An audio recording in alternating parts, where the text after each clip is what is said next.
दोस्तों, धनतेरस दिवाली के दिन चुपचाप गाय को खिला दें। यह एक छोटी सी चीज रोड़पति भी होंगे करोड़पति, मिलेंगी सभी संकटों और कष्टों से मुक्ति। माँ लक्ष्मी के आशीर्वाद से आपके घर में सदैव भरे रहेंगे अन्न धन के भंडार और माँ लक्ष्मी का सदैव आपके ऊपर रहेगा आशीर्वाद। जी दोस्तों, वीडियो को आगे शुरू करें। सबसे पहले आपसे रिक्वेस्ट करते हैं, माँ लक्ष्मी के सच्चे भक्त इस वीडियो को एक लाइक अभी करें। कमेंट्स बॉक्स में जय माँ लक्ष्मी अवश्य लिखें, जिससे माँ लक्ष्मी का आशीर्वाद आपको सीधे प्राप्त हो सके। साथ ही साथ चैनल पर नए हो तो चैनल को सब्सक्राइब करके बेल आइकन को प्रेस करें और ज्यादा से ज्यादा इस वीडियो को अपने दोस्तों में शेयर करें। चलिए दोस्तों, बात करते हैं धनतेरस दिवाली के दिन किए जाने वाले गाय से जुड़े कुछ महत्वपूर्ण उपायों के बारे में, जिन्हें आप करते हो तो आपके घर में सदैव धन सुख संपत्ति का वास रहेगा। आपके घर में सदैव माँ लक्ष्मी की कृपा बरसेगी। माँ लक्ष्मी आपके घर में स्थायी रूप से वास करेंगी। चलिए शुरू करते हैं। दोस्तों, सनातन परंपरा में गाय, गंगा और गायत्री का बहुत ज्यादा धार्मिक महत्व है। मान्यता है कि गोमाता के शरीर पर 33 कोटि देवी देवताओं का वास होता है। गोमाता की सेवा एवं पूजा करने वाले जातक पर इन सभी देवी देवताओं की कृपा बरसती है। गो सेवा से न सिर्फ इस जन्म के बल्कि पूर्व जन्म के भी दोष दूर हो जाते हैं। प्रत्येक सुबह जब आपके घर में भोजन बनना प्रारंभ हो तो सबसे पहले बनाई गई रोटी को आप गोमाता के नाम से निकाल दें और भोजन करने से पूर्व गोमाता को इस रोटी को खिलाएं। यदि संभव हो तो काली गाय को खिलाएं। यदि काली गाय ना मिले तो सफेद गाय को भी आप खिला सकते हैं। प्रत्येक पूजा और मांगलिक कार्य में गोमाता या उनसे जुड़ी चीजें जैसे गाय का गोबर, गोमूत्र, गाय का दूध अथवा गाय के दूध से बना घी अवश्य शामिल करें। इससे आपको पुण्य फलों की प्राप्ति होगी। सनातन परंपरा के अनुसार जिस घर में गाय होती है उस घर से जुड़े सभी वास्तु दोष स्वतः ही समाप्त हो जाते हैं। किसी भी पूजा में गाय से प्राप्त पंचांगव्य युक्त पदार्थ का उपयोग अवश्य शामिल करें, क्योंकि पंचांगव्य के बिना कोई भी पूजा पाठ और हवन सफल नहीं होता। या दोस्तों, गो कृपा पाने के लिए प्रतिदिन, सप्ताह अथवा महीने में परिवार समेत एक बार गौशाला जाने का नियम जरूर बनाएं और वहां गाय को हरा चारा जरूर खिलाएं। इससे आपको शुभ फलों की प्राप्ति होगी और साथ ही साथ गौ सेवा और गौ पूजा से 9 ग्रह शांत हो जाते हैं और इनसे जुड़े दोषों का निदान हो जाता है। गर्मियों में गौ माता को पानी पिलाएं और सर्दी में गौ माता को गुड़ अवश्य खिलाएं। ध्यान रखें कि गर्मियों में गाय को गुड़ ना खिलाएं। अनेक देवी देवताओं को अपने शरीर पर धारण करने वाली गोमाता से जुड़े कई शुभ और अशुभ संकेत भी होते हैं। मसलन, गाय का दूध दुहाते समय यदि गाय ठोकर मार दे और सारा दूध बिखर जाए तो अपशगुन होता है। यदि कोई यात्रा पर निकल रहा हो और गाय अपने बछड़े को दूध पिलाती सामने आ जाए तो निश्चित रूप से जिस यात्रा के लिए आप निकले हैं वह यात्रा आपके लिए अवश्य ही सफल होगी और वह काम जिसके लिए आप निकले हैं वह अवश्य ही पूर्ण होगा। यात्रा पर जाते समय बाईं ओर गाय की आवाज आना और रात्रि में गाय की हुंकार करना भी शुभ होता है। दोस्तों, साथ ही साथ गाय के साथ आप भूलकर भी ये काम ना करें, अन्यथा मिलता है घोर नरक और जीवन भर की परेशानियां। या दोस्तों, गाय को राष्ट्रीय पशु बनाए जाने और इन्हें मौलिक अधिकार दिए जाने की बात हो रही है तो सवाल उठता है कि गाय जब भारतीय संस्कृति का अहम हिस्सा है तब भी गाय के साथ लोग खराब व्यवहार कैसे कर लेते हैं। गाय दर दर भटकती रहती है, भरपेट इन्हें चारा तक लोग नहीं देते। गाय जब तक दूध देती रहती है तो उनकी सेवा होती है और जैसे ही दूध देना बंद कर देती है तो लोग इन्हें उनकी किस्मत पर छोड़ देते हैं। सड़कों पर और गलियों में भटकने के लिए ऐसे में गोवंशी जीवों को कोई डंडे से मारता है तो कोई उन पर पानी डाल देता है। कभी वाहनों से इन्हें ठोकर लग जाती है तो कभी बीमार होकर बेचारी ये गाय दम तोड़ देती हैं। ऐसे में जरूरत है इन बातों को जानने की कि गाय को लेकर शास्त्रों में क्या कहा गया है, गाय के साथ आपको कैसा व्यवहार करना चाहिए। या दोस्तों, गाय को कभी भी मारना पीटना नहीं चाहिए। शास्त्रों में गाय को माता का दर्जा दिया गया है। गाय को मारने पीटने वाला माता को मारने पीटने वाले के समान पाप का भागी माना जाता है। ऐसे घरों को नरक लोक में वर्षों तक कष्ट भोगना पड़ता है। अगले जन्म पशु योनि में मिलता है। कथा है कि गौतम मुनि ने गलती से गाय को डंडा मार दिया था, जिससे गाय की मृत्यु हो गई थी, और इस पाप से मुक्ति के लिए इन्हें वर्षों तक तपस्या करनी पड़ी।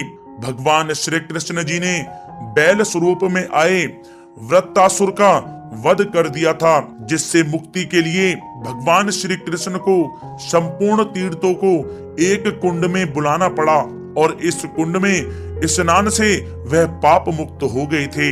या दोस्तों, साथ ही साथ जो लोग पानी पी रही गाय को भगाते हैं, वे घोर पापी के भागी बनकर नरक भोगते हैं, ऐसा पुराणों में बताया गया है। जबकि जो लोग गाय के लिए प्याऊ और चारा घरा बनवाते हैं, वह महाभाग्यवान होते हैं।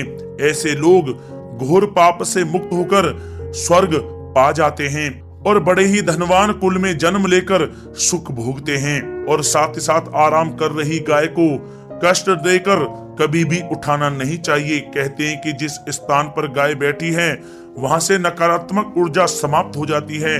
गाय के बैठने की जगह को जो लोग नियमित साफ रखते हैं, वे पूर्व जन्म में किए गए जाने अनजाने में पापों से मुक्ति हो जाते हैं और गोलोक में स्थान पाते हैं।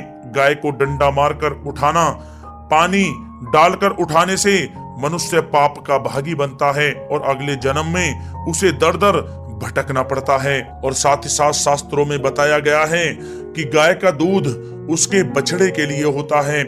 गाय के बछड़े से बचा हुआ दूध ही मनुष्य को लेना चाहिए, लेकिन कुछ लोग एक बार गाय को दूह लेने के बाद फिर से बछड़े के लिए बचा हुआ दूध भी दूह लेते हैं। ऐसा करना घोर पाप कहा जाता है। ऐसे दूध को दुहाने वाला और ग्रहण करने वाला दोनों ही पाप के भागी बन जाते हैं। दोस्तों, साथ ही साथ शास्त्रों में कहा गया है कि गोवंश यानी गाय और बैल के पीठ पर नहीं बैठना चाहिए। इनके पीठ पर बैठने से महापाप लगता है। ऐसे लोगों को नरक की यातना भोगनी पड़ती है। एकमात्र महादेव के अंश के उत्पन्न नंदी ही गोवंशी हैं, जिस पर स्वयं महादेव और महादेवी सवारी करती हैं, क्योंकि नंदी ने स्वयं अपनी इच्छा से महादेव की सवारी बनना स्वीकार किया था। और साथ ही साथ शास्त्रों में गाय के दान को बहुत ही महत्व दिया गया है, लेकिन ऐसी गाय का दान कभी नहीं करना चाहिए जो बूढ़ी और बीमार हो। कठोपनिषद में नचिकेता की कथा भी इस संदर्भ में है कि जिस नचिकेता ने पिता द्वारा बूढ़ी गाय को दान करने पर आपत्ति जताई थी, दूध देने वाली और बछड़े सहित जो लोग गाय का दान करते हैं, वह महान पुण्य को प्राप्त करके स्वर्ग में स्थान पाते हैं। दोस्तों, साथ ही साथ सूर्य, चंद्र, मंगल या शुक्र की युति राहु से हो तो पितृ दोष होता है। यह भी मान्यता है कि सूर्य का संबंध पिता से एवं मंगल का संबंध रक्त से होने के कारण सूर्य यदि शनि, राहु या केतु के साथ स्थित हो या दृष्टि संबंधी हो तथा मंगल की युति राहु या केतु से हो तो पितृ दोष होता है। इस दोष से जीवन संघर्षमय बन जाता है। यदि पितृ दोष हो तो गाय को प्रतिदिन या किसी भी एकादशी को या किसी पूर्णिमा के दिन या अमावस्या को रोटी, गुड़, चारा आदि खिलाने से पितृ दोष समाप्त हो जाता है। साथ ही साथ देसी गाय की पीठ पर जो ककुद कुबड़ होता है वह बृहस्पति गुरु हैं। अतः जन्म पत्री में यदि बृहस्पति अपनी नीच राशि मकर में हो या अशुभ स्थिति में हो तो देसी गाय के इस बृहस्पति भाग एवं शिवलिंग रूपी कुबड़ के दर्शन करने चाहिए। गुड़ तथा चने की दाल रखकर गाय को रोटी भी दें। इससे आपको शुभ फलों की प्राप्ति होगी। और साथ ही साथ यदि आप रास्ते में जा रहे हों और सामने से गौ माता आती हुई दिखाई दें तो गौ माता को आप अपनी दाहिनी ओर से जाने देना चाहिए। आपकी यात्रा अवश्य ही सफल होगी। और साथ ही साथ यह संकेत भी जान लें, यदि आप यात्रा पर जा रहे हैं और सामने आपके गाय पड़ जाए अथवा अपने बछड़े को दूध पिलाती हुई सामने गाय दिखाई दे जाए तो समझ जाना कि वह यात्रा आपके लिए अवश्य ही सफल होगी। और साथ ही साथ जिस घर में गाय होती है उसमें वास्तु दोष स्वतः ही समाप्त हो जाता है। और साथ ही साथ आपको बता दें कि गाय को आप जो भी रोटी बनाएं प्रतिदिन ताजी रोटी ही बनाएं। गाय को अगर आपने रोटी बनाई है तो कोशिश करें कि उस रोटी को आप तुरंत ही गाय को दे दें। अगर आप उस रोटी को रख देंगे और उस रोटी को अगले दिन देंगे तो वह रोटी बासी मानी जाएगी। गाय को कभी भी बासी रोटी ना दें, इससे घर में नकारात्मक ऊर्जा वास करती है और जो भी कार्य आपके बनने वाले होंगे वह कार्य भी आपके बिल्कुल भी नहीं बनेंगे।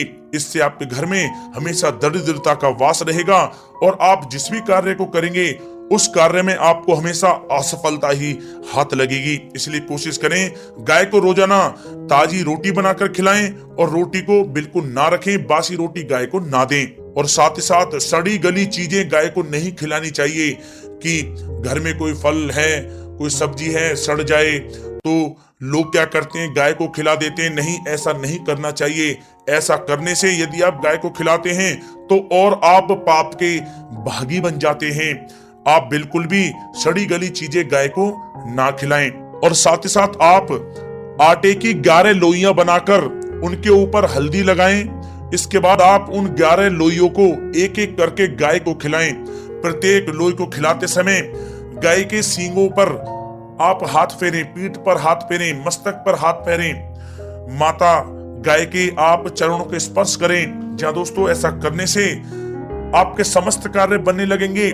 जो दुख का समय चल रहा है वह भी समाप्त होगा। आपके जीवन में खुशियां खुशियां होंगी। और एक बार आप 7 बार गाय की परिक्रमा भी कर लें तो आपके समस्त कार्य पूर्ण होंगे। और साथ ही साथ आप गाय को जब भी रोटी दें, रोटी पर या तो आप थोड़ी हल्दी लगा लें या थोड़ा गुड़ रख लें। अगर गुड़ ना हो तो आप थोड़ा मिश्री रख सकते हैं, थोड़ा घी रख सकते हैं। जहां दोस्तों गाय को कभी भी सूखी रोटी ना खिलाएं। सूखी का मतलब गाय की जो रोटी रखें खिलाएं उस पर कुछ ना कुछ रख कर खिलाएं। हल्दी रख लें, गुड़ रख लें, मिश्री, घी या जो भी रख लें, मतलब खाली रोटी नहीं खिलानी है। ध्यान इस बात का रखें, जब ही आपको शुभ फलों की प्राप्ति होगी। जी दोस्तों, ये थे गाय से जुड़े कुछ महत्वपूर्ण उपाय, कुछ बातें जिन्हें आपको ध्यान में जरूर रखना चाहिए। या दोस्तों वीडियो अच्छी लगी हो तो वीडियो को लाइक करें, ज्यादा से ज्यादा अपने दोस्तों में शेयर करें, चैनल पर नए तो सब्सक्राइब करें। जय गौ माता।